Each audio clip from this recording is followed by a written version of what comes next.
ॐ नमो भगवते श्रीरमणाय। ॐ नमो भगवते श्रीरमणाय। ॐ नमो भगवते श्रीरमणाय। திருச்சிற்றம்பலம். ஓம் நம சிவாய. தென்னாடுடைய சிவனே போற்றி, எந்நாட்டவர்க்கும் இறைவா போற்றி. கைலாயத்து ஒரு சித்தர் பொதியில் சேர்வார், காவிரி சூழ் சாத்தனூர் கருது மூலன் பயிலா நோயுடன் வீய துயர் நீடும் பசுக்களைக் கண்டு அவன் உடல் பாய்ந்து போத அயலாகப் பண்டை உடல் அருளால் மேவி ஆவடு தன்துறை ஆண்டுக்கு ஒரு பாவாக குயிலாரும் அரசடியில் இருந்து கூறி போதிலா வடகையிலை கூறுகினாரே. திருச்சிற்றம்பலம்.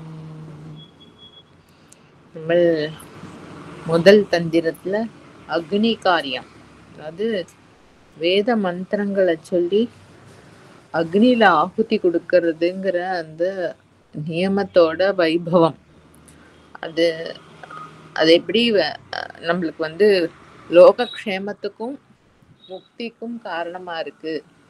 அது அந்த கர்மா பண்றதுக்கு யோக்கியத்தை இருக்கிறவா, கிரமமா வேதம் படிச்சவா அந்த சரியை ஆச்சரிக்கிறதுனாலயே லோகம் முழுக்க க்ஷேமமா இருக்கு, அவளுக்கும் முக்தி கிடைக்கிறது, பாக்கி எல்லா ஜீவன்களுக்குமே சித்த சுத்தி ஏற்படுறது அப்படிங்கிறத சொல்லின்னு வந்தார். நம்ம பார்த்தது ஆகுதி வேட்கும் அருமறை அந்தணர் போகதி நாடி புறங்கொடுத்து உண்ணுவார், தாம் விதி வேண்டி தலைபடு மெய்நெறி தாம் அறிவாலே தலைப்பட்டவாறே. அதான் கிரமமா அந்த எப்படி இந்த அக்னியை மெயின்டைன் பண்றது, எப்படி அதுக்கு ஆகுதி கொடுக்கறது அப்படிங்கிறத விதிபூர்வமா பரம்பரையா கரெக்டா தெரிஞ்சின்றவர்கள் அருமறை அந்தணர். வேதத்தை கரெக்டா ஓதி உணர்ந்த அந்தணர்கள் போகதி நாடி புறங்கொடுத்து உண்ணுவார். அவ ஆக்சுவலா அந்த ஒவ்வொரு கர்மால ஈடுபடுறதுனாலே ஒரு விருத்தி ஏற்படும். இந்த வயல்ல வேலை செய்யறவா அவளெல்லாம் பார்த்தோம்னா பூமி சமிருத்தமா கொடுக்கறது இல்லையோ, ஒன்னும் கணக்கு பார்த்து கொடுக்கறது இல்லையே, அதுகிட்டயே ரிலேட் ஆயிட்டு அந்த பாவத்திலேயே இருக்கிறவாளுக்கு யாருக்காவது கொடுக்கறதே எவ்வளவு கொடுக்கறோன்னு கவுண்ட் பண்ணி கொடுக்க மாட்டான். அந்த மாதிரி இந்த அக்னியோட ரிலேட் ஆகிறவா அந்த வேத ஒழுக்கத்துல இருந்து அக்னியில ஆகுதி கொடுக்கறது அப்படிங்கறது அக்னியே ஞான ஸ்வரூபம் இல்லையா. ஸோ அந்த பரமமான லட்சியம் தான் அவளுக்கு முக்கியமா இருக்குமே தவிர்த்து இங்க இந்த லோகத்துல இயங்குறதுங்கிறது அவளுக்கு ஒரு பெரிய பொருட்டா இருக்காது. அதான் போங்கதி நாடி புறங்கொடுத்து உண்ணுவார். வாஸ்தவமா அவளுக்கு இங்க ஏதோ ஆகணும், சேர்த்து வச்சுக்கணும் அப்படிங்கிற அந்த பாவம் இருக்காது. ஒழுங்கா வேதத்தை ஓதி இந்த அக்னி காரியத்தை பண்றத கிரமமா உணர்ந்து தெரிஞ்சுட்டு இருக்கிறவர்களுக்கு முக்தி நெறிதான் நம்மளுடைய லட்சியம் அப்படிங்கிறது அவளுக்கு உணர முடியும். அதனால எல்லாருக்கும் கொடுத்து உண்ணுவார். அது எனக்கே இன்னும் எத்தனையோ ஜெனரேஷனுக்கு நான் சேர்த்து வைக்கணும் அப்படிங்கிற அந்த பாவம் இருக்காது. எல்லாத்தையும் பொஷிக்கிறதோ இல்லையா அக்னி, அதோட ரிலேட் ஆகிறதுனால எல்லாம் போறது அப்படிங்கிற அந்த நிலையாமை அவளுக்கு ஸ்பான்டேனியஸாவே இருக்கும். அதனால அது 4 பேருக்கு கொடுத்து அவளும் அனுபவிப்பான்.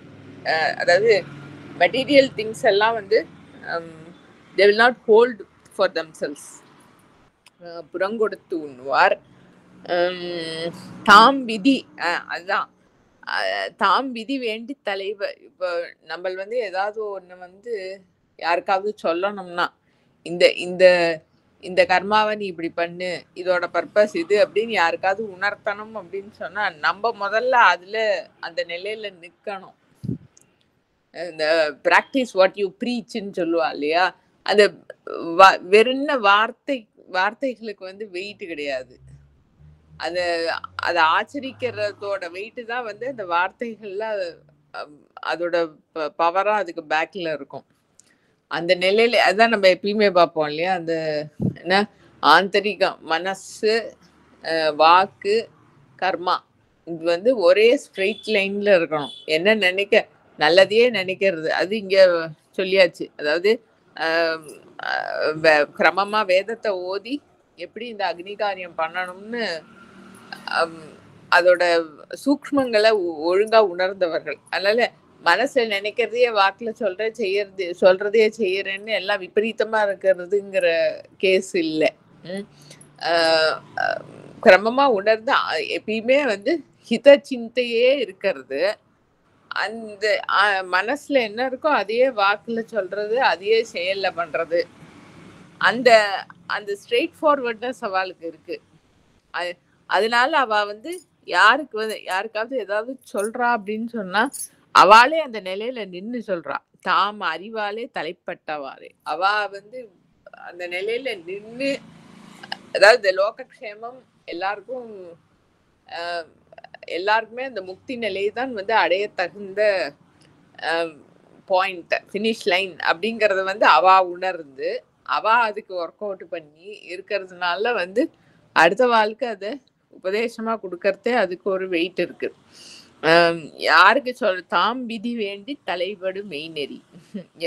அடுத்த வாழ்க்கை மெய்நெறி, உண்மையான மார்க்கம் எது, இந்த ஜீவிதத்துக்கு உண்மையான லட்சியம் எது, எந்த மார்க்கத்துல ஜீவன்கள் சஞ்சரிக்கணும் அப்படிங்கறத வந்து அடுத்த வாழ்க்கை சொல்றதுக்கு அவ அந்த நிலையில நின்னு அது அவ அனுபவத்துல வச்சுட்டு இருக்கலாம். தாம் அறிவாலே தலைப்பட்டவாறே. அப்படி இருந்து அக்னி காரியம் பண்றவாளால வந்து எல்லாருக்கும் க்ஷேமம் ஏற்படுறது. அடுத்த பாடல், அணை துணை அந்தணர் அங்கியுள் அங்கி அணை துணை வைத்ததின் உட்பொருளான இணை துணை ஆமத்தி இயங்கும் பொழுது துணை அணையாயதோர் தூய் நெறி ஆமே. அவ இப்ப இந்த போன பாடல்ல வந்து அவ வந்து தன்னோட ஜீவிதத்தோட லட்சியத்தை உணர்ந்து அதுக்கு இந்த வேதம் ஓதி இந்த ஆகுதி அக்னிய வந்து மெயின்டைன் பண்றது தனக்கு மார்க்கம்ங்கிறத உணர்ந்தவா அப்படின்னு சொன்னார் இல்லையா. அத வந்து இங்க இன்னும் அந்த பாயிண்ட் என்ன விஸ்தாரம் பண்றது இந்த பாடல். எப்பயுமே அக்னி காரியம் பண்றது, அது கிரகஸ்த தர்மத்துலதான் வந்து முக்கியமா அந்த அக்னிஹோத்திரம், அந்த அக்னியை மெயின்டைன் பண்றதுங்கிறதே வந்து மனைவியோடு கூடி செய்யக்கூடிய காரியம். சமண பெருமான் வந்து அவருக்கு ஈஸ்வருடைய கிருபையினால 3 வயசுலயே வந்து ஞானம் பூர்ணமா சித்திச்சாச்சு. அவருக்கு ஒன்றும் தெரிஞ்சுக்க வேண்டியது இருக்கல. ஆனா அவரோட ஜீவிதம் வந்து சேக்கிழார் பெருமான் சொல்றாப்புல வேத நெறி தழைத்துவோங்க. இந்த வேதம்ங்கிற ஒரு ஆள் வந்து முக்தி அடைஞ்சுடலாம். ஆனா லோகத்துல இருக்கிற எல்லா ஜீவன்களுக்கும் அவளோட ஜீவிதம் வந்து ஒரு படிப்பினையா இருந்து இந்த வேத தர்மத்தை வந்து எல்லா ஜீவன்களும் வந்து அப்ப அவதான் ஒருத்தர் அந்த லைன்ல வாழ்ந்து காமிக்கிறாருன்னா அதோட வெயிட் வந்து லோகத்துல எல்லா ஜீவன்களுக்கும் கிடைக்கும் இல்லையா. அப்ப அவருடைய லைஃப் வந்து இந்த வேத நெறிய வந்து பரப்புறதுக்காகத்தான் வந்து ஈஸ்வரன் வந்து அவரோட ஆவிர்வாவம் ஏற்படுத்தினது. அதனால அவருக்கு 16 வயசுல இருக்கிறச்சே வந்து அவ அப்பா உறவுக்காரெல்லாம் வந்து சொல்லுவா, நீ வந்து கல்யாணம் பண்ணிக்கணும், இல்ல இந்த கல்யாணம் பண்ணிட்டு என்ன அடையணுமோ லட்சியமா கிரகஸ்தாசிரமத்துல இருந்து இது பண்ணி என்ன லட்சியமா எதை அடையணுமோ எந்த ஞானத்தை அடையணுமோ அது ஏற்கனவே நான் அடைஞ்சாச்சு. அப்ப நான் வந்து இது பண்ணிக்க வேண்டிய அவசியம் இல்லை அப்படின்னு சொல்றார். அவ வந்து என்ன சொல்றான்னா, இல்ல உங்களோட ஜீவிதத்தை பார்த்து வேத நெறி வந்து லோகத்துல தழைச்சு இருக்கணும் அப்படின்னு சொன்னா நீங்க அதுல இருக்கிற அந்த கர்மாக்கள் எல்லாம் பண்ணி உங்களோட லைஃப்ல இது பண்ணிருக்கணும். அப்பதான் அது வந்து எல்லாருக்கும் சித்திக்கும். அதனால நீங்க வந்து கல்யாணம் பண்ணிக்கணும் அப்படி சொல்லுவா. அப்கோர்ஸ் அவருக்கு ஈஸ்வரோட திருக்குறிப்புனால வந்து அவர் சரின்னு ஒத்துக்கிறார். அண்ட் அவரோட அந்த அக்னிங்கிறது வந்து கிரகஸ்த அக்னி இல்ல சிவா அக்னின்னு ஊரே அழிச்சுன்னு போயிடுறார். அந்த மொத்தம் வந்து அக்னி காரியம் பண்ணணும் அப்படின்னாக்க வந்து வேதத்துல விதிச்ச தர்மப்படி வந்து வாழணும் அப்படின்னா கிரகஸ்தாசிரமத்துல மனைவியோட தார்மீகமா இது முன்னாடியே வந்து அந்த இணைப்பு வந்து சொல்லியாச்சு இல்லையா? அது வந்து வேத தர்மத்துக்காக அதை மெயின்டைன் பண்றதுக்காக அது ஜீவனுக்கு ஏற்படுற ஒரு ஜீவ பாவத்துக்கு இருக்கிற தேவைய வந்து ஒரு வழியில அந்த எனர்ஜியை வந்து சேனலைஸ் பண்றதுக்காக தான் வந்து இந்த கிரகஸ்தாசிரமம் அந்த மாதிரி ஜீவிதம். அதனால வந்து இணை துணை அந்தனர், அணை துணை அந்தனர், அந்த இது பத்னியோட சேர்ந்து செய்யப்பட வேண்டிய காரியம் இது. அதனால கிரகஸ்தாசிரமத்துல இருக்கக்கூடிய அந்தணர்கள் அங்கியுள் அங்கி அணை துணை வைதிகத்தின், அதுதான் அங்க பாயிண்ட். வெளியில அங்கியுள் அங்கி, அக்னிக்கு அங்கி, அக்னிங்கிறது அங்கின்னு வந்திருக்கு, அக்னிக்குள்ள இருக்கிற அக்னி அப்படின்னு. அது என்னன்னாக்க வெளியில வந்து இவா இந்த வேத மந்திரங்கள் சொல்லி ஹோமகுண்டத்துல வந்து அக்னியை வளர்த்து ஆகுதி கொடுக்கறா இல்லையா, they have to relate to it. எந்த கர்மாவுமே வந்து இப்ப முன்னாடி சொன்னதுதான், அந்த உள்ள வெளியில எல்லாம் வாக்குல செயல்ல எல்லாம் ஒரே பொருளா இருக்கணும்னு. இந்த கர்மாக்கும் நம்மளுக்கும் சம்பந்தமே இல்லைன்னு கர்மா எதுல ஈடுபட்டாலும் அதனால பெரிய பிரயோஜனம் ஒன்றும் இருக்க போறது இல்லை. இப்ப எல்லாத்துக்கும் மெஷின் வருது இல்லையா, மெஷின் ரொபாட்டு ஏதோ ஒரு வேலை செய்யறது, ஒரு சாண்டிங் டிவைஸ் வந்து நாமா ஜபிக்கிறது.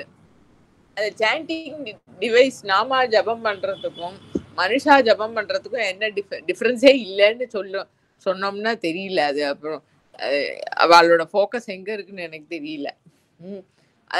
ஒரு மெஷின் வந்து ஒரு கர்மா பண்றதுக்கும் ஒரு ஜீவனோட இருக்கிற ஒரு ஆள் வந்து பண்றதுக்கும் பாவமண்டலம் இருக்கணும். அது ஒரு இது. பட் அந்த உயிர் அம்சம்ங்கிறது இருக்கு இல்லையா, இந்த அக்னி காரியம் பண்றா இல்லையா, வெளியில வந்து ஆகுதி கொடுத்து வேத மந்திரங்கள் சொல்லி வளர்க்கிறா அந்த அக்னி. they should relate to it. When they relate to it, when they relate to it, they realize that it is the same agni in them. அது நான்கிறது ஒரு ஆளா இருந்துட்டு வாழ்ந்துட்டு இருக்கா இல்லையா, அந்த லோகத்துல ஒரு ஜீவனா வாழ்ந்துட்டு இருக்கா இல்லையா, அந்த ஜீவனோட ஒரு ஆதாரமா இருக்கிற அந்த லைஃப் எனர்ஜி, அதுதான் வந்து நம்ம வெளியில வந்து அக்னியா அதுக்கு ஆகுதி கொடுத்து நம்ம வந்து ஆராதனை பண்றோம் அப்படின்னு தே ரிலேட் டு இட். அங்கியுள்ள அங்கி அணை துணை, அணை துணை வைத்ததின் உட்பொருள், உட்பொருளா ஓகே, அணை துணை வைத்ததின். அது சோ இந்த ஹிருதயத்துல இருக்கிற அக்னியோட அதுதான் பிராணன். எந்த ஒரு எனர்ஜி இந்த சரீரம் வந்து உண்டாகிற காலத்துல, அம்மாவோட கர்ப்பத்துல உண்டாகிற காலத்துல அது வந்து என்ன வெறும் இந்த என்ன சைல்டு சொல்லுவா, அதுக்கு உயிர் இல்லாம பிறக்கிறதுக்கு ஒன்று வேர்டு வர்றது இல்லை இப்போ, அது அந்த மாதிரி போயிடலாம் இல்லையா, பிறக்கிறதே வந்து பார்ன் டெட் அந்த மாதிரி வந்துடலாம் இல்லையா. அது எல்லாத்துக்கும் வந்து இந்த சரீரம் வந்து உண்டாகிற காலத்திலேயே வெறும் அந்த பிசிக்கல் ஆர்கன்ஸ் மாத்திரம் வந்து ஃபார்ம் ஆகாதைக்கு அதுல வந்து ஒரு உயிர் அம்சம் வந்து புகுறது. அதுதான் அது வந்து அந்த பரம்பொருளாகிற ஒளி, அந்த அக்னி. அதுதான் நம்ம மாணிக்க வாசக பெருமான் வந்து உரு தெரியா அக்காலத்தே என் உளம் மன்னி உள் புகுந்து கருத்திருத்தி ஊன் புக்கு கருணையினால் ஆண்டு கொண்ட திருத்துருத்தி மேயான். அது ரெண்டு விதமா சொல்லலாம். உரு தெரியா காலத்தேங்கிறது வந்து எனக்கு உன்னுடைய தன்மை என்னன்னு தெரியாத காலத்துல கூட நீ எனக்கு அருள் பண்ணின அப்படிங்கிற பாவத்திலையும் அதை எடுத்துக்கலாம்.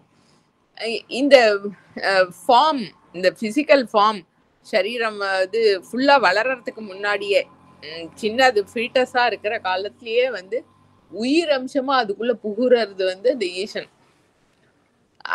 அது அந்த ஜீவன் வந்து எப்படி வாழணுமோ அதுக்கு தகுந்த மாதிரி அதை கருத்திருத்தி ஊன் புக்கு கருணையினால் ஆண்டு கொண்ட திருத்துருத்தி மேயான். அப்படி அது உயிர் அம்சமா இருக்கிறதுங்கிறது வந்து அந்த பரம்பொருள், அதுதான் அக்னி. அது அந்த பிராண அக்னி. அது ஜீவன் பிறந்ததுல இருந்து அந்த சரீரத்தை மெயின்டைன் பண்றதோ, அதோட ஜீவிதத்துல வர நல்லது கெட்டது போக்குவரத்து எல்லாத்தையும் வந்து பார்த்து ஹேண்டில் பண்றது அந்த உயிர் அம்சம், அந்த அக்னியோட வேலை. இங்க வெளியில வந்து இவா ஆகுதி கொடுத்து வளர்க்குறா இல்லையா அந்த அக்னி. அது ஆக்சுவலா எந்த பொருளுமே நம்ம வந்து அதுகிட்ட ரிலேட் ஆகுறோம் அப்படின்னு சொன்னா அதுல ஒரு கனெக்ஷன் வரும், ஒரு தாதாத்மியம் வரும். ஒண்ணு இல்ல, ஆத்துல வந்து இந்த நாய் பூனை எல்லாம் பெட்டா வளர்க்குறா இல்லையா, அதுக்கு ஏதாவது பேர் வச்சிருப்பா. ஏதாவது ஒரு என்ன ஜூலி, ரோபோ, ஆனி என்னோ ஒரு பேர் வச்சிருப்பா. முக்காவாசி இந்த வளர்க்குறவாள்கிட்ட பேசும்போது பாருங்கோ, அந்த நாயோ பூனையோ ரெஃபர் பண்றா அப்படின்னு சொன்னா அது நாய் தானே, நாயின்னு சொல்லலாமோனோ, நாயின்னு சொல்லவே மாட்டா. அதுக்கு என்ன பேர் வச்சிருக்காளோ ஜானி, ஜாக்கி, அதை தான் சொல்லுவா. ஜானிக்கு ரொம்ப பிடிக்கும் அப்படின்பா, நாய்க்கு பிடிக்கும்னு சொல்லவே மாட்டா. அது என்னன்னா அதுகிட்ட ஒரு கனெக்ஷன், ஒரு ரிலேஷன். அது திட்டுறது ஒண்ணும் இல்லை, நாயின்னு அது வாஸ்தவமாவே நாய் தான். அது ரெஃபர் பண்றது வாஸ்தவமா நாய், நாயின்னு சொல்லலாமே. அதுகிட்ட அதுதான் அந்த ஒரு இதெல்லாம் தான் பாவ மண்டலம்ங்கிறது. இன்டர்னலி அதுகிட்ட இருக்கிற கனெக்ஷன். அப்ப வந்து இந்த வெளியில வந்து இவ அக்னிக்கு வந்து ஆகுதி கொடுத்து நம்ம ஆத்துல குழந்தைக்கு சாப்பாடு போட்டு அந்த குழந்தைக்கு வளர்க்குற மாதிரி அது நித்தியபடி அந்த அக்னிய வந்து அடங்காம அதுக்கு வந்து வேளா வேலைக்கு ஆகுதி கொடுத்து அது அதுகிட்ட ரிலேட் ஆகி அந்த அக்னியை மெயின்டைன் பண்றா இல்லையா. அண்ட் இந்த ப்ராசஸ்ல அவ வந்து இது ஒரு தியானம். அந்த வெளியில இருக்கக்கூடிய அக்னி தான் வந்து இந்த இந்த ஜீவ பாவத்துக்கு ஆதாரமா இருக்கிற ஒரு ஒளி அப்படின்னு அது அதுகிட்ட ரிலேட் ஆகிறது. அப்படி ரிலேட் ஆகி அந்த அக்னி காரியம் பண்றத இவ அக்னியில கொடுக்குற ஆகுதி எல்லாமே வந்து இவாளுக்கு அந்த ஞான அக்னி அடையறதுக்கு வழியாவே ஆயிடுறது.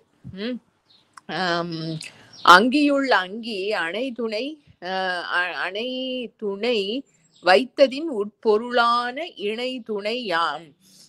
அது அப்படி இந்த அப்படி அதுகிட்ட ரிலேட் ஆனானாக்க ஹிருதயபூர்வமா ஆந்தரிகமா அந்த அக்னி காரியத்துக்கிட்ட ரிலேட் ஆகி தனக்கு ஆந்தரிகத்துல இயங்குற சக்தியும் அதுதான்ங்கிறத உணர்ந்து அவ அக்னி காரியத்துல ஈடுபடுறதோட சேர்ந்தாக்க என்ன ஆகும்னா இந்த யமம் நியமம் அதெல்லாம் சொல்லுவா இல்லையா யோக மார்க்கத்துல. அதாவது பிசிக்கலா சரீரத்துக்கு இருக்கிறது ஒரு யோகம் இருக்கு, அந்த எனர்ஜி எல்லாம் என்ன எக்ஸசைஸ் அந்த மாதிரிலாம் பண்றோம் இல்லையா, அது ஒண்ணு இருக்கு. மனசுக்கு யோகம் இருக்கு, அந்த பிராணாயாமம் பிரத்யாகாரம் அதெல்லாம் சொல்றதெல்லாம் என்னன்னாக்கா அந்த மனசு வந்து தன்னை பிடிச்சதுக்கெல்லாம் இந்த கண்ணு காது மூக்கு இந்திரியங்கள்லாம் தெரிச்சு ஓடாம மனசு வந்து தனக்கு சுகம் தர பொருளையா நாடி லோகத்துல அப்படி தெரியாம accepting facts, accepting the pairs of opposites இந்த சிருஷ்டி அடங்கி அந்த மூலத்தை வந்து நாடுறது அப்படிங்கிறது மனசை நியமம் பண்றது. அதுதான் யமம்னு சொல்றோம். அந்த யமம் நியமம்னு சொல்றதுல அந்த யமம்ங்கிறது வந்து இந்த மானசீகமான விற்த்திகளை எல்லாம் வந்து சேனலைஸ் பண்றது, எல்லா முறைகளும் அதுல அடங்கினது.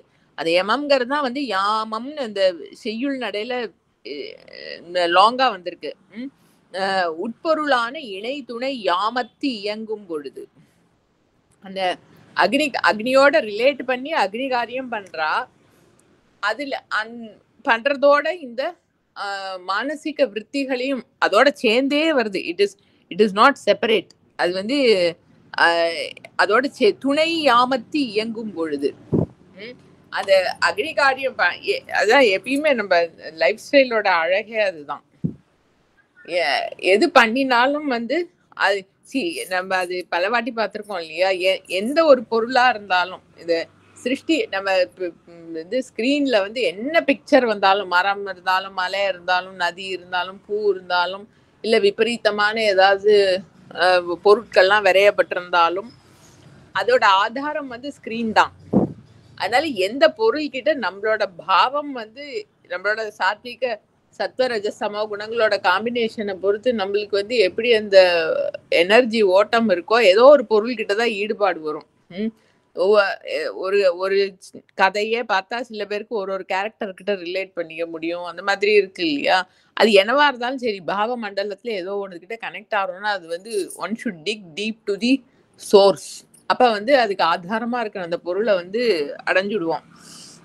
அதனால இது வந்து சேர்ந்தே வரணும்.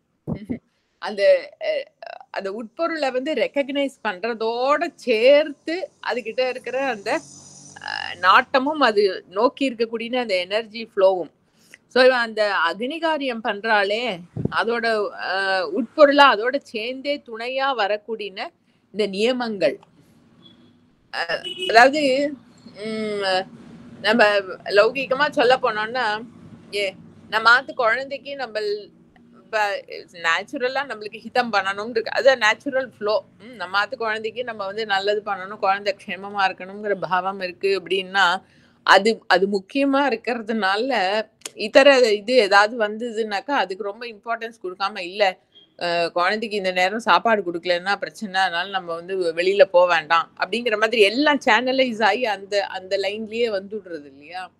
அந்த மாதிரி இந்த அக்னியோட ரிலேட் ஆகி அந்த அக்னி காரியத்துல வந்து அவ ஈடுபடுறதே அது தன்னோட ஆந்தரிக அக்னியும் அதுதான்னு அந்த அளவுக்கு அதுகிட்ட ரிலேட் ஆகி அதுக்கே வழங்கி கொடுத்து பண்றதே அந்த மென்டல் ஃபேக்கல்டிஸ்லாம் அதுக்கு வந்து சேனலைஸ் ஆயிடுறது அதோட சேர்ந்தே.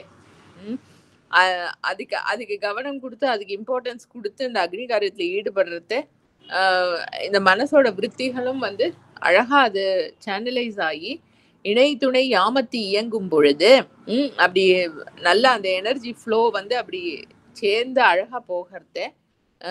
துணை துணை அணையாயதோர் தூய் நெறி ஆமே. வாஸ்தவமா அந்த ஜீவனுக்கு துணையா இருக்கிறது யாரு அப்படின்னாக்க அந்த பரம்பொருள் தான். ஏன்னா எட்டர்னலா இருக்கிறது அது ஒண்ணுதான். வாழற காலத்துல ஏதோ இது சப்போர்ட்டா இருக்கு அது சப்போர்ட்டா இருக்கு இவா சப்போர்ட்டா இருக்கா அப்படின்னாலும் அவளும் அந்த பொருட்களும் அது ஏதோ சிஸ்டமும் எல்லாமே வந்து நிலையற்றது. அது மேல வந்து 100% யாராலையுமே வந்து டிபெண்டன்சி வச்சுக்க முடியாது இல்லையா.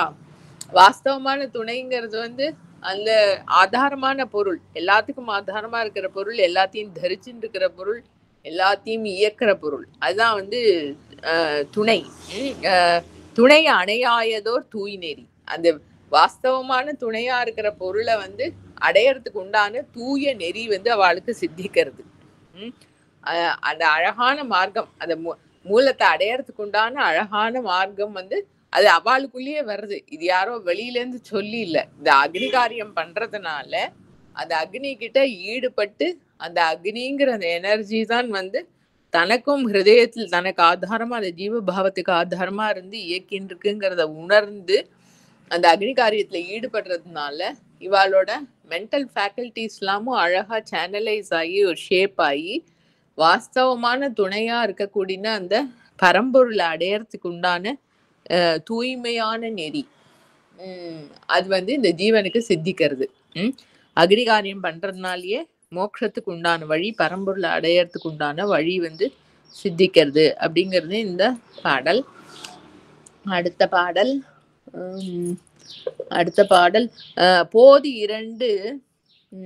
இரண்டு ஓதி புரிந்து அருள் செய்திட்டு மாதி இரண்டாகி மகிழ்ந்து உடனே நிற்கும் தாது இரண்டாகிய தன்னம் பறவைகள் வேதிரண்டாகி வெறிக்கின்றவாறே. அப்ப அதாவது இந்த அந்தணர்கள்னு இப்ப சொன்னார் இல்லையா, அந்த வேதத்தை வந்து கிரமமா படிச்சு ஓதிண்டு அந்த அக்னி காரியம் பண்ணக்கூடியவாளோட நியத்தி இப்படிப்பட்டதுதான் அப்படின்னு சொல்லக்கூடிய பாடல் இது.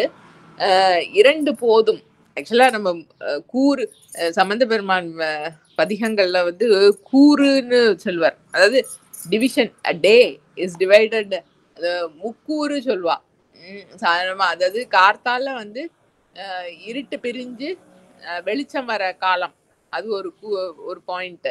சந்தியா காலம்னு சொல்றோம் இல்லையா, அது.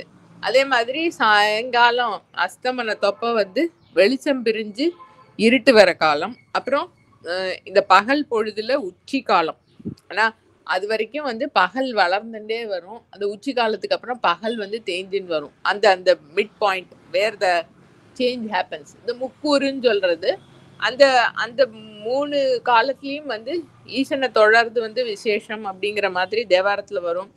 இருந்தாலும் அந்த 2 சந்தியா காலம், அதாவது இருட்டு பிரிஞ்சு வெளிச்சம் வருதும் வெளிச்சம் பிரிஞ்சு இருட்டு வருதுங்கிற அந்த 2 பாயிண்ட் ஆஃப் டைமும் வந்து ரொம்ப ஸ்லாகியமானது. அது இந்த அக்னி காரியம் பண்றதுக்கு வந்து சூரிய உதயமும் சூரிய அஸ்தமனமும் வந்து ரொம்ப ஸ்லாகியமான நேரங்கள். அந்த 2 போது அந்த 2 டைத்திலையும் போது 2 ஓதி புரிந்து அருள் செய்திட்டு அந்த 2 பாயிண்ட் ஆஃப் டைம்லயும் வந்து இந்த இத பண்ணி இந்த அக்னி காரியத்தை பண்ணி அருள், அதாவது அந்தணர்கள்ங்கிறவாளுக்கு வந்து அருளே வடிவமா இருக்கணும். நம்ம முருகனார் பெருமான் வந்து சந்நிதி முறையில வந்து ஒரு பாடல் எழுதுவார்.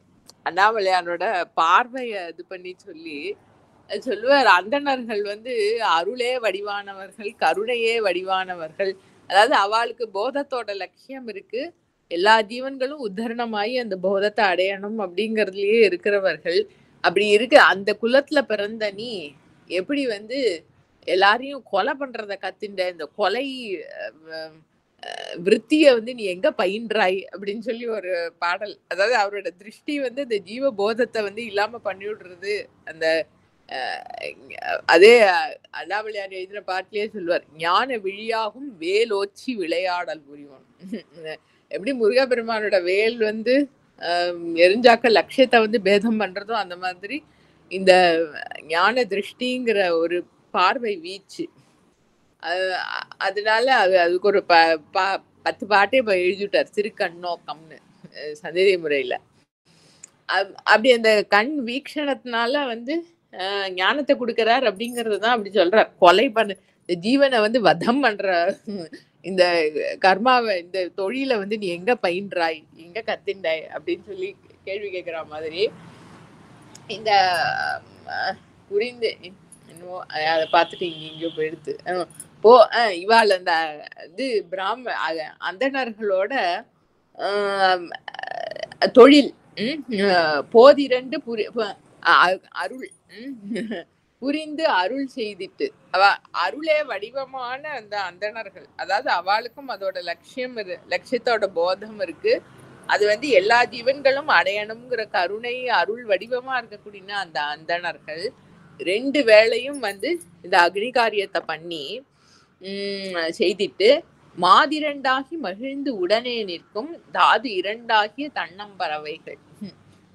இது இந்த மாதிரி லட்சியத்தை, அதாவது போன பாடல்ல சொன்ன மாதிரி இந்த அக்னி காரியத்துல ஈடுபடுறது அந்த அக்னியோட ரிலேட் ஆகி ஆந்தரிக அக்னி கிட்ட ரிலேட் ஆகி அந்த பரம்பொருளுக்கு அடையறதுக்கு உண்டான தூய் நெறி அடையறதுங்கிறது தான் அவளோட ஜீவிதத்தோட லட்சியம்.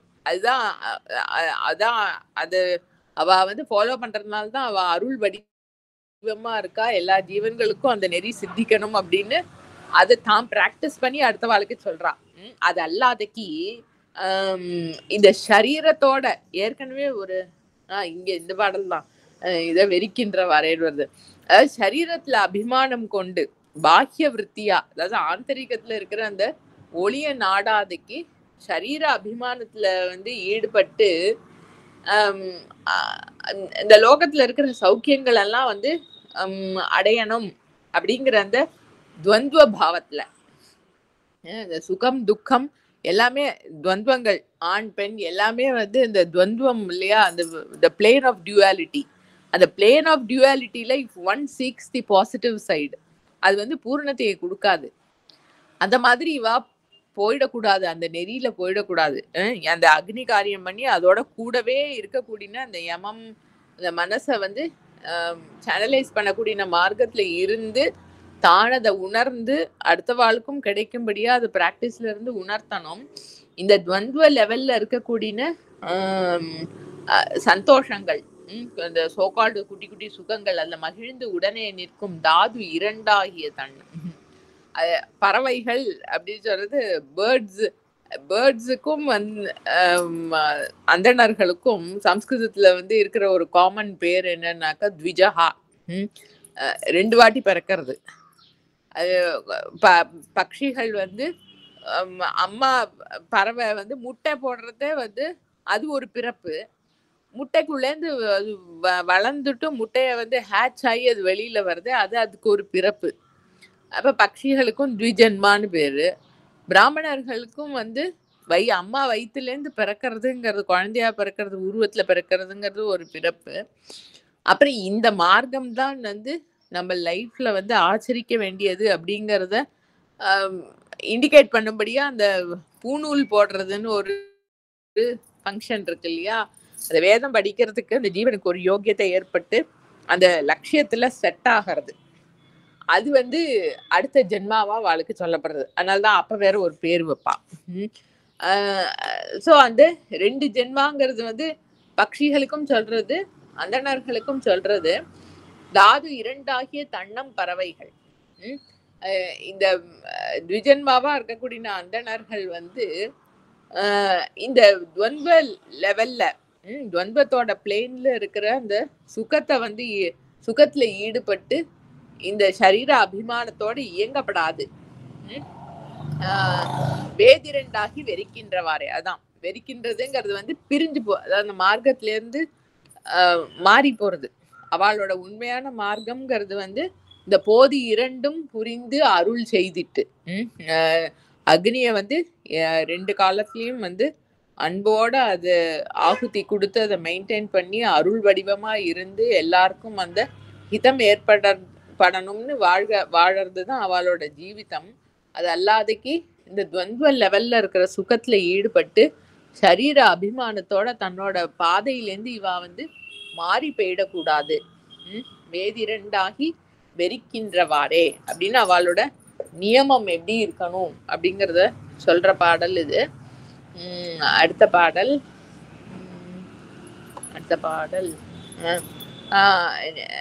நெய் நின்று எரியும் நெடும் சுடரே சென்று மை நின்று எரியும் வகை அறிவார்கட்கு மை நின்று அவிழ் தரும் அத்தினமாம் என்றும் செய்கின்ற செல்வ மதியது வாமே. இந்த இப்ப அந்த ஒரு பாடலுக்கு முன்னால சொன்னாரோ இல்லையோ, இந்த அக்னி கிட்ட அவ ரிலேட் ஆகணும் அப்படின்னு. அதாவது தனக்குள்ள அந்த இயக்கிற பிராண சக்தியா இருக்கிற அந்த பொருள்ல தான் வந்து நம்ம வெளியில ஆகுதி கொடுத்து வெளியில ஆராதனை பண்றோம். அந்த ஆந்தரிக அக்னிய வந்து சென்று அடையறதுக்கு உண்டான வழிதான் இது அப்படிங்கிறத அது ரெண்டுத்தையும் கனெக்ட் பண்ணிட்டு வாழணும். நெய் நின்று எரியும் நெடுஞ்சுடரே சென்று, அது நெய் தான் முக்கியமான ஆகுதி. வெளியில வந்து அக்னிஹோத்திரம் பண்றத அந்த ஆகுதியா மந்திரங்கள் சொல்லி விடுற நெய்னால எந்த அக்னி எரியறதோ அதுதான் வந்து நமக்கு ஆந்தரிகமா இருக்கிற இந்த ஜீவ போதத்தை லைட் பண்ணக்கூடிய அக்னி அப்படின்னு அதையும் வந்து உணர்வு பூர்வமா கனெக்ட் பண்ணி ரிலேட் ஆகி ஆகுதி பண்றத, அதுவே அவளுக்கு வந்து இந்த ஜீவ பாவம் ஆணவ மலம்னு சொல்றோம் இல்லையா, நான் இந்த ஆளு அப்படிங்கிற அந்த லிமிட்டெட் எக்ஸிஸ்டன்ஸ் அது வந்து அழியறதுக்கு அதுவே காரணம். இதை யார் வந்து தெரிஞ்சுக்கிறாளோ, அது by continuous practice, by continuous relation to the பாஹ்ய அக்னி அண்ட் தி அந்தரிக அக்னி, வெளியில வந்து ஸ்ரத்தையா வந்து ஆகுதி நெய் விட்டு அந்த அக்னியை மெயின்டைன் பண்றதையே இந்த ஆந்தரிக அக்னியோடையும் கனெக்டடா இருந்து அவ அதை பண்றத அவளுக்கு அந்த வழி சித்திக்கிறது. எகைன் அதேதான், இதை வந்து புக்ல படிச்சு தெரிஞ்சுக்கிறதுக்கு இல்லை, விட்டாது இத்தனை வருஷம் இந்த மாதிரி இதை பண்ணினா ஏதோ ஒண்ணு கிடைக்கும் அப்படின்னு. ஓ அப்படியா, சரி இத்தனை வருஷம் நம்ம இதை பண்ணி விடுவோம், அந்த மாதிரி இல்லை. அது வந்து every one has to relate to it. அது பூர்ணமா சித்திக்கணும். அதான் வகை அறிவார்களுக்கு. மை நின்று எரியும் வகை அறிவா. அதாவது ஆந்தரிகத்துல இந்த சிஸ்டம்க்கு ஆந்தரிகத்துல இருக்கக்கூடிய அந்த அக்னிய வந்து வெளியில நெய் விட்டு எரியிற அக்னியோட கனெக்ட் பண்ணி அதோட அதுதான் லட்சியம்ங்கிறத அந்த வழியை வந்து உணர்றவர்களுக்கு, வகை அறிவார்களுக்கு மை நின்று அவிழ் தரும் அத்தினம், அது உணர்ந்தாலே வந்து இவாளுக்கு அந்த சரீரத்துல இருந்து ஃப்ரீடம் கிடைக்கிறது, இந்த ஜீவ பாவத்துல இருந்து வந்து ஃப்ரீடம் கிடைக்கிறது. அது சித்திக்கிற அன்னைக்கு அந்த தினம் ஆம் என்றும் செய் நின்ற செல்வ மதியதுவாமே. அதுதான் வந்து அவளோட லைஃப்லயே பிளஸட் டே. அன்னைக்கு வந்து அவளுக்கு அந்த ஞான போதம் வந்து ஏற்படுறது. ம். அதாவது அக்னி காரியத்துல ஸ்ரத்தையோட ஈடுபடுறதுனாலயே வந்து ஒரு ஜீவனுக்கு வந்து மெய் ஞானம் ஏற்படும். அதாவது தன்னுடைய உண்மை நிலையை வந்து உணரக்கூடின அந்த ஒரு பாக்கியம் வந்து ஏற்படுறது அப்படின்னு அந்த அக்னி காரியத்தினுடைய சிறப்பு. ஆணவ மலம் அழியறதுக்கு அதுவே அவளுக்கு போரும். அவளுக்கு உண்டான சாதனையா அதுவே பர்யாப்தமான சாதனையா அமையறது அப்படிங்கிறத சொல்றதுக்கு இந்த பாடல். அத்தினம் ஆம் என்று செய்கின்ற செல்வ மதியதுவாமே. அடுத்த பாடல். பாழி அகலும் எரியும் எரியும் திரி போல் இட்டு ஊழி அகலும் உருவினை நோய் பல ஆழி செய்து அங்கி உதிக்க அவை விழும் வீழி செய்து அங்கி வினை சுடுமாமே. இந்த முன்னாடி பாடல்ல வந்து இந்த ஆணவ மலம் நீக்கிறதுக்கு ரொம்ப கஷ்டமா இருக்கக்கூடிய அந்த ஜீவபோதம், நான் அந்த ஆளா தானே இருக்கேன், அத விடுறது வந்து அதாவது அதுதான் மேல இருந்து ஏதாவது ஒரு எனர்ஜி பிடிச்சு இழுத்தாதான் உண்டு. நான் இந்த ஆளா இருந்துட்டு அந்த நான் ஆளா இருக்கேங்கிற அந்த பாவத்தை வந்து விட முடியாது. அதாவது மனசுனால மனம்ங்கிற அந்த எக்யூப்மெண்ட்டை வச்சுண்டு எல்லாத்தையும் கடந்த அந்த நிலைய வந்து உணர முடியாது. மனசால இந்த கேப்பாள் சில பேர்லாம் வந்து புரிய மாட்டேங்கிறது. அது புரிஞ்சுக்கிற வஸ்துவே இல்லை. இது மனசுக்கு எட்டுற பொருளே கிடையாது. அதுவா இருக்கத்தான் முடியும். அந்த கவனத்தை அது மேல போடுறது அது எல்லா இடத்துலயும் இருக்கு, எல்லா காலத்துலயும் இருக்கு, மாறுபடாம இருக்கு, எவர் ஆக்சசிபிளா இருக்கு. அதுக்கு ஒன்றும் மறைப்பெல்லாம் இல்லை, நம்மளோட ஆதாரமாவே இருக்கு. நான் சொல்லிக்கிறதே அதுதான்.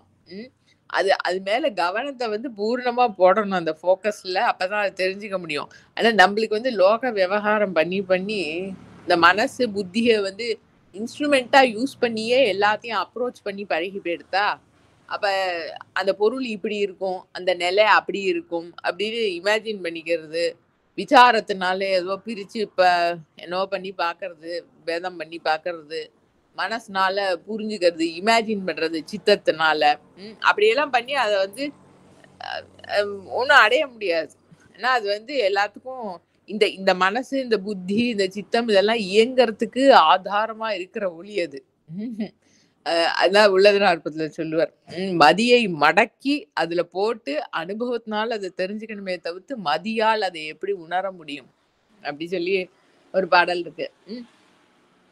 இந்த பாழி அகல்ங்கிறது நம்ம விளக்கேத்துறோமே அகல் விளக்கு, அது பெரிய அகல், ஆனா அகன்று விரிஞ்சு நிறைய எண்ணெய் பிடிக்கும். அந்த மாதிரி இருக்கக்கூடிய பெரிய அகல். எரி திரி, அந்த அகல்ல வந்து திரிய போட்டு எரிச்சு எதுக்கு முன்னாடி, அதாவது முன்னாடி பாடல்ல வந்து இந்த ஆணவ மலம் போறதுக்கு இதுவே வந்து இந்த அக்னி காரியமே போரும்னு சொன்னார் இல்லையா, அது மாதிரி இந்த ஜீவனுக்கு வந்து வினைகளை நீக்கிக்கிறது. வினைகள்ங்கிறது வந்து அஜ்ஞான தசையில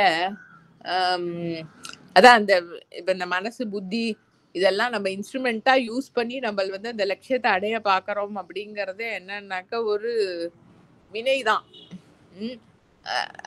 அந்த பரம்பொருளோட அருளை நாடி அருள் கொண்டு அதை பொருந்தனுமே தவிர்த்து அன்பு பூண்டு அருள் கொண்டு நம்ம கிட்ட அன்பு இருந்ததுன்னா அதோட அருளுக்கு நம்மளுக்கு பாத்திரமாக முடியும். அதோட அருள் பூண்டு அதுல பொருந்தினாதான் அது என்னங்கிறத உணர்வு மூலமா தெரிஞ்சுக்க முடியும். இந்த மத்தியில குறுக்கே வர பிரச்சனையெல்லாம் வந்து என்னன்னாக்கா அஜ்ஞான திசையில நம்ம சேர்த்து வச்சுட்டு இருக்கிற ஏதோ ஃபார்முலா.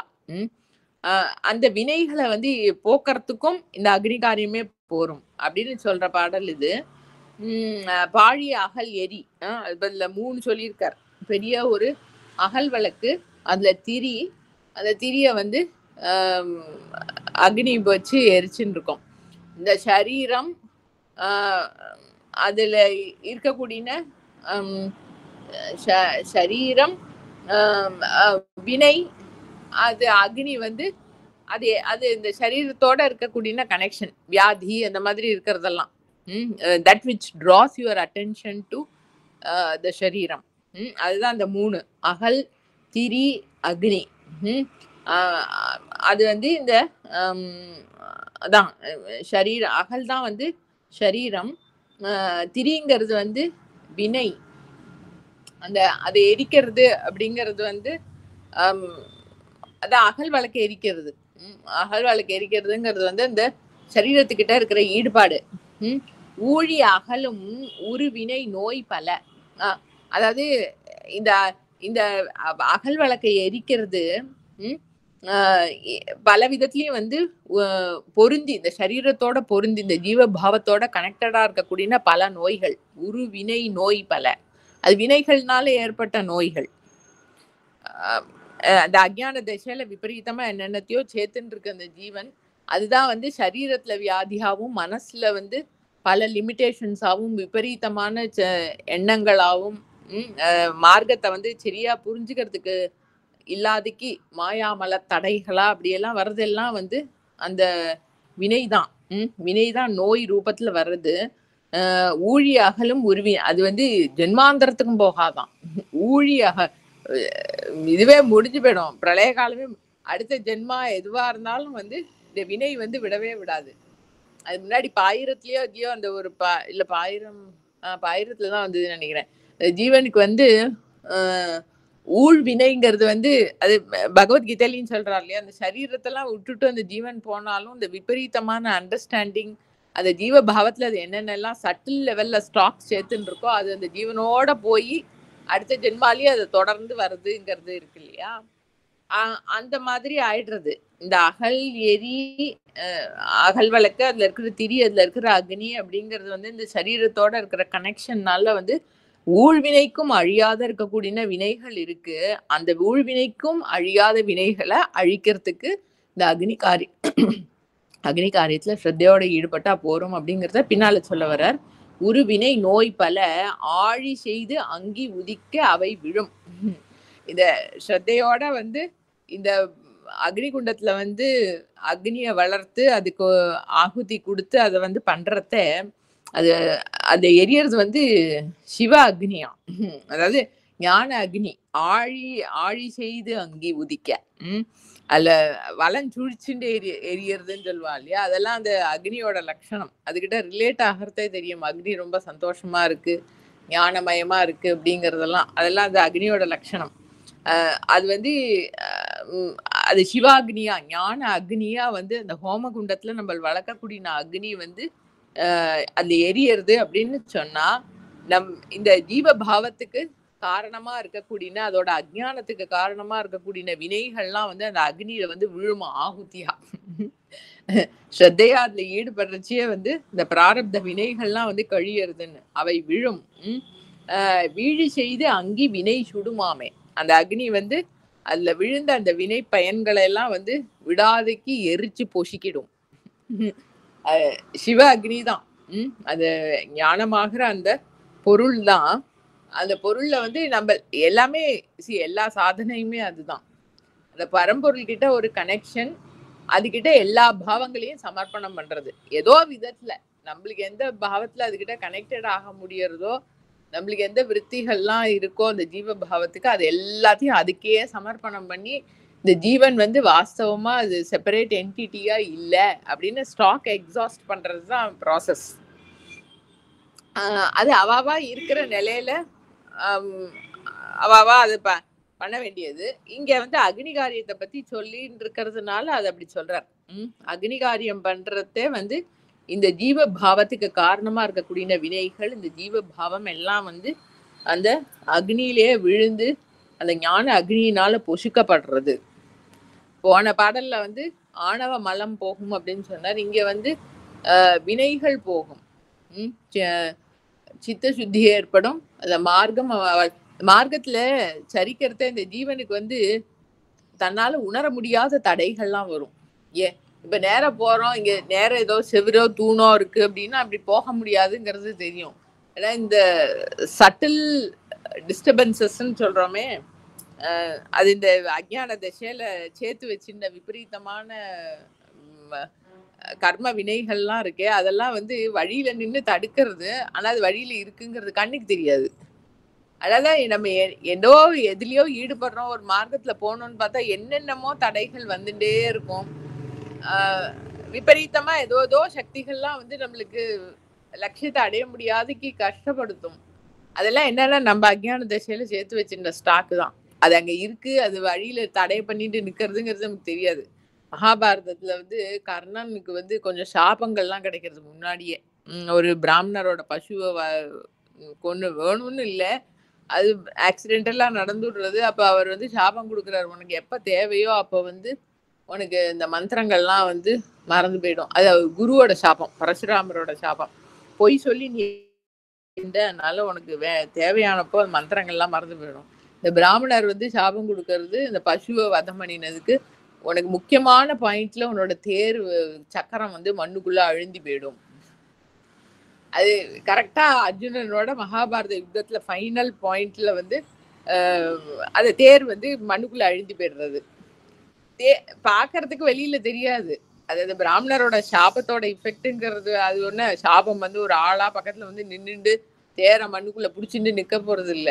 ஆனா அந்த தேர் சக்கரத்தை வெளியில எடுக்க முடியாது அந்த வினையோட பலத்தினால. அப்படிதான் அந்த இன்டான்ஜிபிள் தடைகள்லாம் வந்து பலது அந்த ஜீவனுக்கு தன்னோட மூலத்தை அடையறதுக்கு இருக்கிற மார்க்கத்துல பல விபரீதமான வினை பயன்கள்லாம் ஃபேஸ் பண்ண வேண்டி வருது. அதெல்லாம் போக்கிக்கிறதுக்கும் வந்து இந்த அக்னி காரியத்துல ஸ்ரத்தையோட ஈடுபட்டாலே போறோம். எல்லாம் அந்த அக்னியிலேயே விழுந்து அந்த வினைகள்லாம் வந்து எரிஞ்சு நாசமா போயிடுறது அப்படின்னு இந்த பாடல். அடுத்த பாடல் பெரும் செல்வம் கேடென்று முன்னே படைத்த அரும் செல்வம் தந்த தலைவனை நாடும் வரும் செல்வத்து இன்பம் வரவிருந்து எண்ணி பரும் செல்வத்து ஆகுதி வேட்க நின்றாரே. 4 செல்வம் வந்துருத்து 4 லைன்ல. பெரும் செல்வம், பெரும் செல்வம்ங்கிறது வந்து இந்த லோகத்துல ஈட்டக்கூடினது. பெரும் லிட்டரலா, அதாவது உழைச்சி சம்பாதிச்சு எல்லாம் பண்ணாத லௌகீகமா வந்து what ever is valuable and what ever is achievable in this world, அது வந்து பெரும் செல்வம். அரும் செல்வம் கிடைக்கிறதுக்கு அருமையா இருக்கக்கூடியது, அதாவது நம்மளோட சாமர்த்தியத்துல வந்து அடைய முடியாத, அதாவது ஞானம் சென்று அடையாத்திரு அரும் செல்வம். வரும் செல்வம், வரும் செல்வம்ங்கிறது வந்து ஈசன் கிட்ட ஈடுபடுறதுனால அவரோட கிருப்பையினால நம்மளுக்கு வரக்கூடியது, அதாவது அந்த முக்தி மார்க்கம் திறந்து கிடைக்கிறது, அது ஒரு செல்வம். பரும் செல்வம் அது வந்து நம்ம அக்னி, இந்த அன்போட ஈடுபடக்கூடிய அக்னி. இந்த பெரும் செல்வம் கேடென்று முன்னே படைத்த அரும் செல்வம். அதாவது ஜீவனுக்கு வந்து வேர்ல்டுல வாழறதே வந்து இந்த இந்த வேர்ல்ட்லி லைஃப் தான் வந்து அல்டிமேட். இங்க நான் வந்து இங்க என்னெல்லாம் வந்து அச்சீவ் பண்றேனோ, என்னெல்லாம் எல்லாருக்கும் ஏதாவது ப்ரூவ் பண்றேனோ, அதுதான் அதோட சீமிதமா இருக்கு என்னோட லைஃபோட அச்சீவ்மெண்ட். இதுதான் என்னோட அல்டிமேட் அச்சீவ்மெண்ட் அப்படிங்கிற அந்த ஒரு பிரமை அது போகும்படியா பெரும் செல்வம் கேடென்று முன்னே, அதாவது கேடுங்கிறது வந்து அழியறதுக்கு தான் கேடுன்னு சொல்றது. இங்க என்னதான் அச்சீவ் பண்ணினாலும் வேர்ல்டுலி லெவல்ல அது வந்து நாசத்துக்கு உட்பட்டது. இட் இஸ் நாட் எட்டர்னல் அப்படிங்கிறத வந்து அந்த ஜீவன் ஃபர்ஸ்ட் உணரணும். கேடென்று முன்னே படைத்த அரும் செல்வம், இந்த இந்த ஜீவிதத்துக்கும் ஆதாரமா இருக்கக்கூடிய அந்த ஞானம். ஞானம்தான் வந்து, ஞானம்னா அந்த இருப்பு, அதுதான் வந்து what ever seems to exist எல்லாத்துக்கும் ஆதாரமா அதுதான் இருக்கு. பிக்சர்ஸ்க்கு ஆதாரமா ஸ்கிரீன் இருக்கிற மாதிரி. ஸோ இந்த இந்த லௌகிக வாழ்க்கை, இங்க ஈட்டக்கூடிய செல்வங்கள், இங்க நம்ம வந்து அச்சீவ் பண்றது, ப்ரூவ் பண்றது, எல்லாத்துக்கும் ஆதாரமா ஒரு பொருள் இருக்கு. அந்த பொருள் தான் வந்து வாஸ்தவமா அடையத்தக்கது. அது வந்து அது என்ன நம்மளோட சாமர்த்தியத்தினால அடையறதுக்கு ரொம்ப அருமையான பொருள், கிடைக்கிறதுக்கு துர்க்கமான பொருள், லப்தாஹங்கார துர்க்கமான். ஏன்னா அந்த ஜீவ போதத்தை வச்சுட்டு அதை அடைய முடியாது. முன்னாடி சொன்ன பெரும் செல்வம்ங்கிறது வந்து ஜீவ போதத்தை ஆதாரமா கொண்டு அடையக்கூடிய செல்வங்கள். இந்த அரும் செல்வம்ங்கிறது ஜீவ போதத்தினால அடைய முடியாது. அது வந்து அந்த மூலத்துல அடங்குறதுனால மட்டும் சித்திக்கக்கூடிய அந்த செல்வம். இந்த முன்னாடி சொன்ன பெரும் செல்வம் கேடு. அதனால அது பின்னால நம்மளோட எனர்ஜிஸ போட்டு வேஸ்ட் பண்ணக்கூடாது. அதுக்கு ஆதாரமா இருக்கக்கூடிய இந்த அரும் செல்வம் தான் நம்மளுடைய லட்சியம் அப்படிங்கிறத முதல்ல தேர்ந்து உணர்ந்து, தந்த தலைவனை நாடும் வரும் செல்வம். அப்ப நம்மளால அந்த அரும் செல்வத்தை வந்து அடைய முடியாது அப்படின்னு சொன்னா, அதை நம்மளுக்கு வந்து குடுக்கிற ஒரு சக்தி இருக்கணும். அதுல நம்ம வந்து இந்த குளூல மாட்டிண்டு கால் கை எல்லாம் வந்து மொத்தமா ஒட்டின்னு இருக்கோம் அப்படின்னு சொன்னா மேலேந்து பிடிச்சு தூக்குற ஒரு சக்தி இருக்குமோ இல்லையோ, அதுதான் வந்து ஈசன் தான் வந்து அந்த பரம்பொருள் தான் வந்து முக்தி கொடுக்கறது ஜீவனுக்கு. அந்த பரம்பொருள் கொடுக்கக்கூடிய அதுதான் தலைவன் போட்டிருக்கு. தலைவனை நாடும் வரும் செல்வம். அவருக்கு வந்து சமர்ப்பணம் பண்றதுனால அவர் எல்லாத்தையும் தூக்கி விடுறதுக்கு ரெடியா தான் இருக்கார். அவருக்கு நம்ம வந்து சப்போர்ட்டிவா இருக்கணும். அவர் பிடிச்சி தூக்கினாலும் அதெல்லாம் நான் கயிறு போட்டிருக்கேன் பிடிச்சிக்கோ, கணத்துக்குள்ள ஒருத்தர் விழுந்துட்டார், கயிறு போட்டிருக்கேன் பிடிச்சிக்கோ, வா மேலே ஏறி வா அப்படின்னு சொன்னா இந்த கயிறு வந்து உடையாம இருக்குமா, நல்ல கயிறா, என்ன குவாலிட்டி, இல்ல ஒன்னால வெயிட்டை தாங்க முடியுமா அப்படின்னு உள்ள உட்காந்து ரிசர்ச் பண்ணிட்டு இருந்தாக்க அது ஜீவனுக்கு ஏறி வெளியில வர்றதுக்கு ஆகலைன்னு ஆறுது இல்லையா. தப்பிச்சுக்கணுங்கிறது கிணத்துக்குள்ள இருந்து வெளியில வரணுங்கிறது இருக்கு அப்படின்னு சொன்னா கயிறு போட்டிருக்கே எடுத்துக்கோ, அந்த நம்பிக்கை வரல. இந்த கயிறை நான் அதை பிடிச்சின்னு போறத ஏதோ பிடிச்சின்னு தொங்கிண்டாவது இருக்கேன், இந்த கயிறை பிடிச்சிட்டு அப்புறம் அது அருந்து விழுந்துடுச்சுன்னா பாதியில வெயிட்டு தாங்கலைன்னா என்ன பண்றது அப்படின்னா என்ன பண்றது. அப்ப நீ பழுத்து அப்புறமா வெளியில வரணுங்கிற பாவம் வந்து உனக்கு ஏதாவது ப்ரூவா பண்ண முடியும். இத்தனை வெயிட்டை கட்டி கயிறுல தொங்க விட்டு இங்க பார், இது இந்த வெயிட் எல்லாம் தூக்குறது உன்னையும் தூக்கும். சரி இது வரைக்கும் புரிஞ்சுது, இப்ப இத்தனை வெயிட்டை கட்டி தொங்க விட்டுட்டியே, திருப்பி அந்த கயிறு என்கிட்ட கொடுத்தா அப்ப என் வெயிட் அது தாங்குமோன்னு கேள்வி கேட்டா என்ன பண்றது. அதான் அந்த ஜீவனுக்கு பக்குவத்தை ஆளேனாக்கா அப்படித்தான் கேட்டுன்னு இருக்கும். அது தரக்கூடின தலைவன் இருக்கார், அவரை நாடக்கூடின வரும் செல்வம். he is ever ready to give Mukti to all Jeeva's.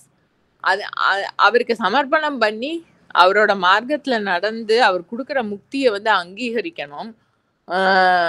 நாடும் வரும் செல்வத்து இன்பம் வர இருந்து எண்ணி இப்ப இந்த அக்னி காரியம் பண்றவாளுக்கு சொல்றது பரும் செல்வத்தை ஆகுதி வேட்கின்றாரே.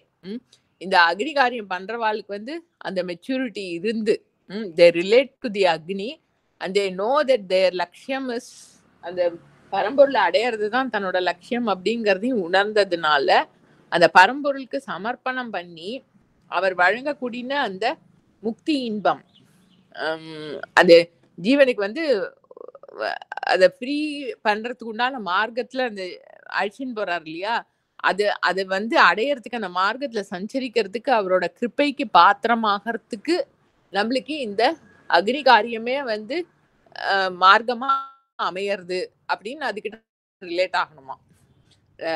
அந்த 2 பாடல் முன்னாடி பார்த்த பாடல்ல வந்து அந்த அக்னி ஆகுதி கொடுத்து வளர்க்கக்கூடிய அக்னியும் இந்த ஜீவ பாவத்துக்கு ஆதாரமா இருக்கிற அக்னியும் ஒண்ணுதான் அதுகிட்ட ரிலேட் ஆகணும்னு சொன்னார் இல்லையா.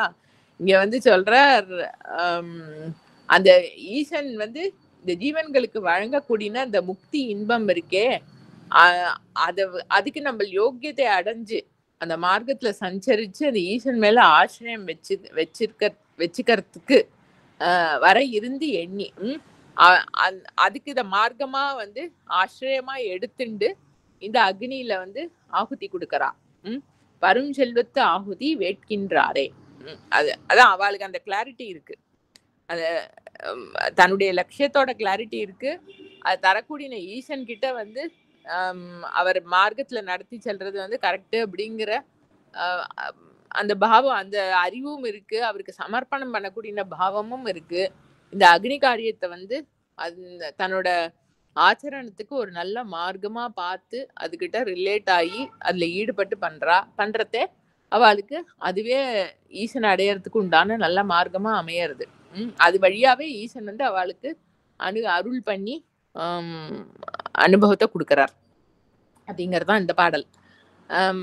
அடுத்த பாடல் ஒன் சுடரானை உலப்பிலி நாதனை ஒன் சுடராகி என் உள்ளத்து இருக்கின்ற கண் சுடரோன் உலகு ஏழும் கடந்த அத்தன்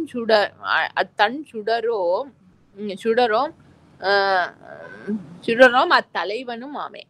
ஓகே, ஒன் சுடர் ஆணை ஆக்சுவலா அது ஒன் சுடர் ஆன் ஐ அப்படின்னு பிரிச்சுக்கணும். ஈசனை தான் சொல்லியிருக்கு. அதாவது இந்த அக்னிகா அந்த இது தக்ஷ யஜ்ஞத்துல வந்து தக்ஷனுக்கு யாரெல்லாம் வந்து அட்வைஸ் பண்ணினாலோ இந்த மாதிரி ஒரு யஜ்ஞம் பண்ணாதேப்பா அப்படின்னு உபதேசம் பண்ணினவா எல்லாருமே என்ன சொல்லுவான்னா, யஜ்ஞ தலைவன்கிறது வந்து அந்த பரம்பொருள் தான். ஜடத்தை வச்சுட்டு ஒரு எதுவும் இப்ப இதான் அந்த அக்னி காரியத்திலேயே தான் இந்த பாடல்கள் எல்லாமே பார்த்தானாக்க அந்த உயிர் அம்சம்ங்கிறது தான் முக்கியம். விவகாரத்துல வந்து இந்த ஜடத்துக்கிட்ட ஈடுபட்டுட்டே இருக்கோம். இந்த அக்னி காரியம்னு இப்ப நம்ம பார்த்திருக்கிற பாடல்கள் எல்லாத்துலயுமே வந்து அந்த உயிர் அம்சத்து மேல கவனம் போடுறதுக்கு தான் அந்த அக்னியோட ரிலேட் ஆகிறது, அக்னிக்கு ஆகுதி கொடுத்து வளர்க்கறது அப்படிங்கிறது சொல்ல அந்த உயிர் அம்சத்துக்கிட்டே நம்ம எப்பயுமே பார்ப்போம் இல்லையா? நம்மளோட எந்த கர்மாவா இருந்தாலும் வந்து அந்த சித்தும் அச்சித்தும் கலந்து இருக்கு. அந்த மேனிஃபெஸ்டேஷனே அதுதானே. சித்தும் ஜடமும் சேர்ந்து முடிச்சு போட்ட மாதிரி இந்த சித் ஜட கிரந்தினாலதான் வந்து இந்த மேனிஃபெஸ்டேஷனே ஏற்பட்டிருக்கு. அப்ப given any point of time, given any action, given any எதுல நம்மளோட ஈடுபாடு ஏற்படுறதுனாலும், செயல்பாடோ வார்த்தைகளோ எதுல வந்து நம்ம ஈடுபடுறோம்னாலும் அதுல வந்து அந்த அச்சித்த அம்சத்தை ஜட அம்சத்தை பிரிச்சு அந்த சித்தை பாக்குறதுங்கிறது தான் சக்சஸ். நம்மள வந்து ஆரம்பிக்கிறதே வந்து அந்த சித்த அம்சத்தை வந்து கோவில்ல ஒரு தேவதையா பார்த்து அதுகிட்ட கனெக்டட் ஆகிறோம். அதான் அதை ரியலைஸ் பண்றதே என்ன ஆகுறதுன்னா, அது நம்ம இந்த மேனிஃபெஸ்டேஷன் டெர்மினாலஜில சொல்லணும்னாக்கா அதுதான் எல்லா இடத்துலயும் இருக்கு அப்படிங்கிற மாதிரி உணர்றோம். அதாவது இந்த சித்துங்கிறது தான் ஆதாரமா இருக்கு. நம்ம மாணிக்க வாசக பெருமான் சொன்ன மாதிரிதான், ஒன்றும் நீ அல்லை அன்றி ஒன்றில்லை, நீ இல்லாதக்கு இது எதுவுமே இல்லை, இங்க இருக்கிறது எதுவுமே நீ இல்லை. இந்திரியங்கள் மனசுக்கு வேத்தியமா இருக்கிற எந்த பொருளும் நீ இல்லை, ஆனா நீ இல்லாம இது எதுக்குமே இருப்பு இல்லை அப்படின்னு அந்த ஜீவ அம்சம் உயிர் அம்சத்துக்கிட்ட ரிலேட் ஆகிறதுங்கிறது தான் வந்து லட்சியம் ஜீவிதத்துல. அந்த ஒன் சுடர் என்னது ஒன் சுடர் ஆன் ஐ, அந்த ஒன் சுடர் ஆக்சுவலா ஒன்ங்கிறது தேஜோமயமா இருக்கிறது. தேஜோமயமா இருக்கிற அந்த சுடர் ஓகே அந்த ஆகுதி தலைவன்னா சொல்ல வந்தோம். அதாவது தக்ஷனுக்கு வந்து உபதேசம் பண்றவா எல்லாரும் என்ன சொல்லுவா, இந்த ஜீவ அம்சத்தை வந்து விலக்கிட்டு ஜடத்துக்கு மாத்திரமா நம்ம வந்து ஏதோ இன்புட் கொடுக்குற மாதிரி நீ வந்து யஜ்ஞம் பண்ணிட்டு இருக்க. அந்த உயிர் அம்சத்தை வந்து விலக்கிட்டு, சிவன்னா என்ன அது ஒரு ஆளு கிடையாது, அது தக்ஷனுக்கு வந்து அது ஒரு ஆளா பார்த்தார். தன்னோட மாப்பிள்ளைங்கிற மாதிரி அர்த்தத்துல பார்த்தார். அது ஆளு கிடையாது, அதுதான் ஜீவ அம்சம். அது ஜீவ அம்சத்தை விலக்கிட்டு வந்து நீ ஆகுதி வந்து யஜ்ஞம் பண்ணி என்ன பிரயோஜனம்?